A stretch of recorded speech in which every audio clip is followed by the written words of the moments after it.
Many months later. Whoa, I spent that much?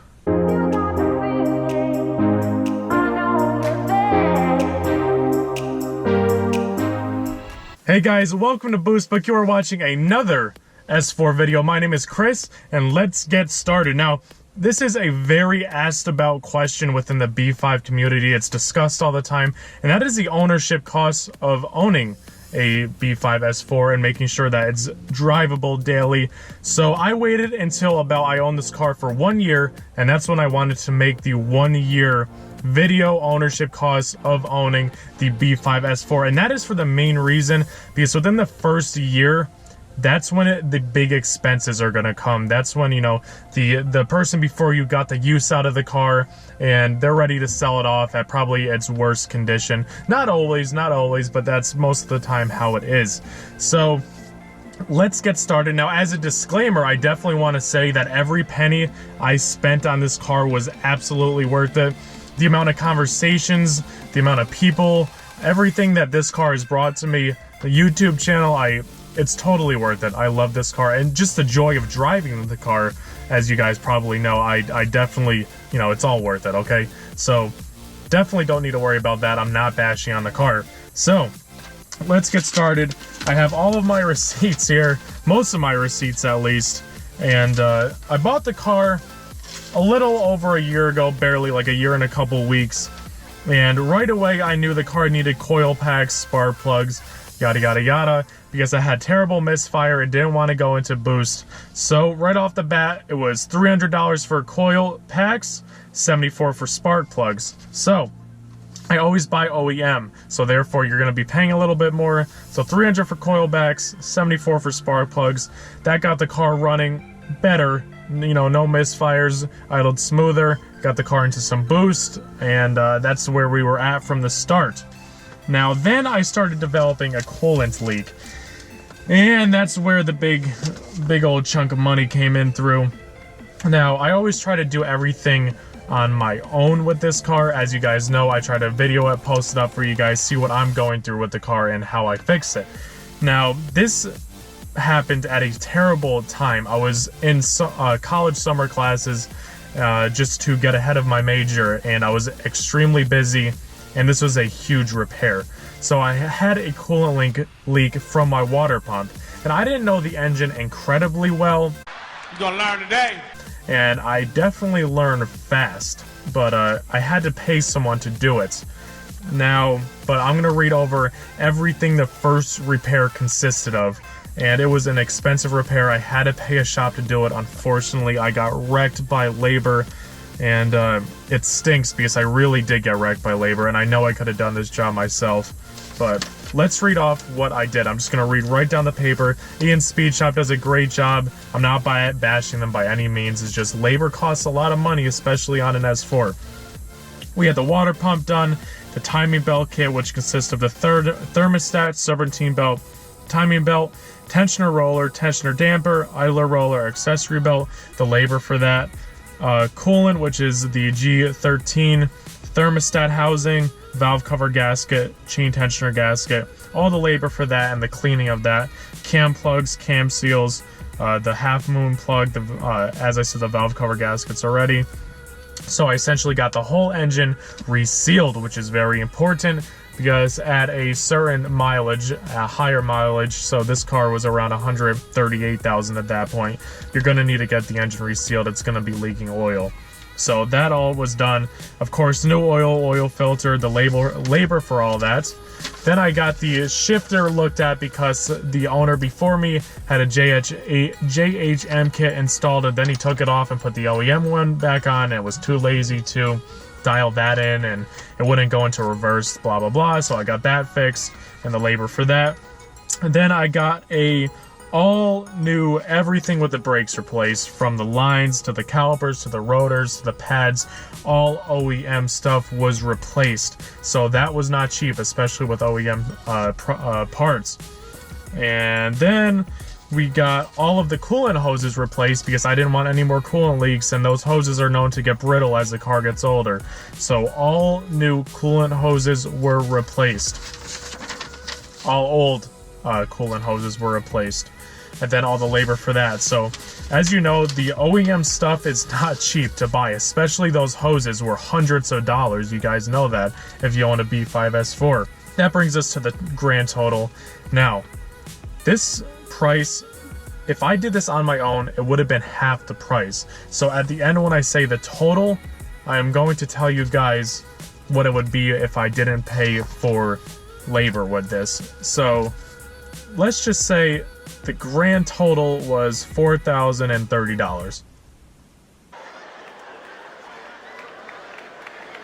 That's a lot of money. Now, of course, I did buy OEM parts, which definitely jacks up the price, but I'm all about buying the right stuff. It's just how I am. I don't want to go cheap and then have to redo it. And with these S4s, you know, OEM is definitely the way to go. So, $4,030. And let me just tell you before I get into the next stuff, the car has actually been really reliable after this fix 11 months ago, 10 months ago. It's been really reliable after this fix, so that was well worth it. Now I have a ton of receipts here, but I decided to write them down on a piece of paper, so I'm going to read it through that. So after the $4,030 on that fix, we have, and that was with labor too, and parts, labor and parts. You have to understand that. So then about 8 months later, we had a issue with the idler pulley, and it actually just sheared off. So I had to get all of the OEM parts for the idler pulley, you know, the accessory belt, all of the coolant, this and that. So that came out to $240, and I of course did that on my own. And you guys didn't know that happened to this car because it was at a very short timeline. I had to get the car fixed, and I had to do it quick, and that consists of pulling the whole front clip off. And you don't have to do it that way, but I wanted to. It's much easier. And I had to pull the whole front clip off, get all the OEM parts for that, another $240. Then miscellaneous things happened throughout the year between you know, that and the idler pulley, which was like the cam positioning sensor, $54.95 for that, OEM of course. I had my spring and struts put together, which was a recent purchase that was $90 just to put the spring with the on the strut with the spring compressor. So $90 for that. $85 for EGT sensor boards. Guys, I definitely recommend just soldering in new boards instead of buying $600 EGT sensors, or get them tuned out, of course. So $85 for that. My EGT sensors went, and that actually put this car back in full boost. My car was in limp mode at that point, and I replaced the EGT boards and we came up to full boost, and that helped so much. Guys, definitely check that video out to learn more about that.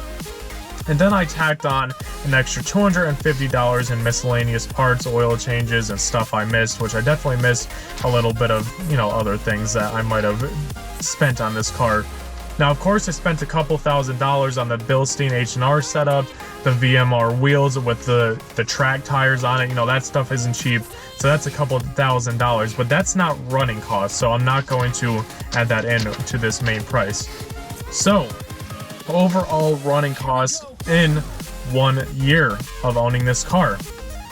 And keep in mind, the car has been incredibly reliable, okay, since then. No, I'm still on stock turbos on 144,000. Yeah, that's a little nerve-wracking, but the car's not tuned or anything. After that big repair and the couple miscellaneous things in 1 year with labor, that is $5,033. Okay, that's actually not terrible. Okay, that might sound a little ridiculous, but that's not terrible considering I paid for labor and the car's been very reliable since then. Now, without labor, total running cost without labor would have been around $3,000, maybe a little bit less. So if you do things by yourself with this car, you know, it's definitely going to be worth it in the long run because you save so much money. Think about it, $3,000 to get a nice running B5 S4 plus what you paid for, it's totally worth it. That's really not terrible, but the turbos didn't go. If the turbos went, we would have been in, you know, because you obviously want to upgrade. You want to go stage 3, which is going to happen, you know, eventually. And that's going to be, this final price would have been upwards towards $13,000. You know, with this 5,000 plus all of the parts and me doing it without labor, a stage 3 build, that would have been upward towards 13 to 16,000. You know, it's not cheap to properly build a stage 3 S4, but those videos are coming, so definitely wait for that.